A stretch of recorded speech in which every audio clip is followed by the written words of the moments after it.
My name is Idiat Shiole. I'm a 3D virtual designer. I'm originally from Nigeria, but I'm based in the UK for now. At the moment, I work as a freelancer aside from having my own startup. I never had any interaction with fashion growing up. I want to be a medical doctor. That has always been my dream, but it wasn't possible. And I got into the university to study fine and applied art. It was really tricky for me because I wasn't from like an art background or anything. I'm from a science background, and I was a textile major, like making local fabrics using different kind of chemicals to make your fabrics and to have designs on the fabric. So it's not really like on the design side of things. I had a problem then in school. I could really not draw. It became a problem for me because I could not draw what is in front of me. So I have to like sit down with someone that knows how to draw and check whatever they do so I can do that as well. Like it was just me jumping from level 0 of no art knowledge to level 100. I first had an encounter with Photoshop. It was really nice. I liked the software and I'm like, oh, this thing is nice. We did this fashion illustration course. That was like my very direct encounter with like fashion itself. So I got interested in it and I decided to learn from local shops on how to sew, like how to sew garment and things like that. But I wasn't really too interested in the sewing aspect of things. I wasn't finding joy in it, but I kind of had a thing for the fashion illustration. It was like really something I was beginning to take interest in. I went to the northern part of Nigeria. I could not even get like fashion designers to draw for, like trying to reach out to people. The moment they saw me, it became an issue because even with the fact that I am using the hijab and people in the north also use the hijab, I mean, it became like a problem. Like, what can you draw when you cover your brain? Like something like that. And I'm like, okay, seems like this fashion illustration would not be it for me. And that was when I came across like Marvelous Designer. I just saw like a video on YouTube. It was really nice, the way the garment was moving, the physics and everything, and that was how it started for me. I think the first couple of jobs I had, they really do not know who was behind like the whole creation. They just know like there's someone named Idiat. And I think until of recent I started having interviews, nobody really knew. Like some people even thought I was a boy. A lot of people thought I was like a guy or something. And I think for me it's just like that relaxation that comes with it, that I can wear whatever I want to wear, I can be whoever I want to be without me having fear of it affecting or colliding with what I do as an occupation. Fashion is individuality. It's how we perceive things, how we express each other. So you shouldn't be confined to a particular space or a particular belief that to be a fashion designer or to be in the fashion space or to be a creative, you have to dress a certain kind of way, look a certain kind of way, or speak a certain kind of way, or do things a certain kind of way. I think there needs to be like a lot of diversity where everybody's allowed to be their own self and create whatever they want to create in their own definition. When I started was 2018, where there was really like no resources. There was really nobody that I knew that was into digital fashion. It's either the person is an animator or the person is a 3D model. So one of the issues I had then was getting resources. I practically learned Marvelous Designer on my own. There were not enough YouTube tutorials, and getting money to even buy internet then was also a problem for me. I took up job of teaching people illustration. So the money I get from that, I divert it into learning my skill. I decided to learn Clo to the best of my knowledge, to learn it in such a way that I knew that I know this thing. If this is the only thing I was going to know. And mind you, I never saw it as an occupation or what I would be doing in the next 5 years. I only saw it as something that brought me joy and something I love to do and I love to create. The second problem was gadgets. At a point, my computer literally melted just because I was rendering. Like it melted.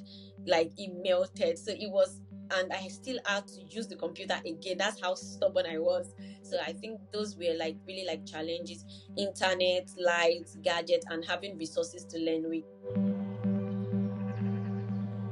Maybe late 2019, I'm not sure of the exact day, and that was when I saw the fabricant and I messaged Kerry on LinkedIn, and I'm like, I just started digital fashion, this is my work, I'm looking for like an intern placement. So he told me that, oh, they're in Amsterdam and I was in Nigeria then. So it was like, but what I could do is they have like a group of digital fashion designer on Facebook, sent me the link. It was just him being kind, but for me it was a very big gesture. So I looked them up, seeing those people, seeing what they do really gave me like this encouragement that okay, what I'm doing, I'm not being crazy, I'm not just sitting in front of my computer every time. So I think for me that was one thing that overshadowed all the challenges I've been facing and gave me like a bit of hope that oh, I could do it. And the first virtual reality lab in Nigeria, it means 3D, they came down to Kano. They built like a virtual reality hub in Kano with Meta then. So I met the founder, Judith Okonkwo, who I later worked with. She saw what I was doing and she was really amazed. She was like, no, girl, you're doing something great. I think that was the first time I also tried out the VR headset. Me seeing like, oh, I think this could really be a thing. So amidst all the challenges, these two things really stood out for me.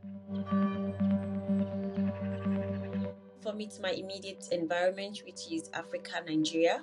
What has been imbibed in me growing up, like what I have in my memory, that's actually where like I get my inspiration from. Majority of what I create are kind of like African inspired. They have African elements in them. So for me, I like to say like I want to see it's more of the African in the future. How do I pick like this element in an African tradition that has been used even before I was born, maybe in the 70s, and how do I make it something in the 2000s? So that's like something I am always like looking into creating, and that's been like one of my source of inspiration. I think another thing would be what I see or what I perceive from people in my day-to-day environment. Like I could be talking to you and you mentioned something, then it could be like a theme for me. How do I turn this thing into like a creative process? How do I create out of whatever you've said? So for me, these are things that I think I get my inspiration from. And at times it might just be me working on a different thing and something just struck my mind and I just want to create it.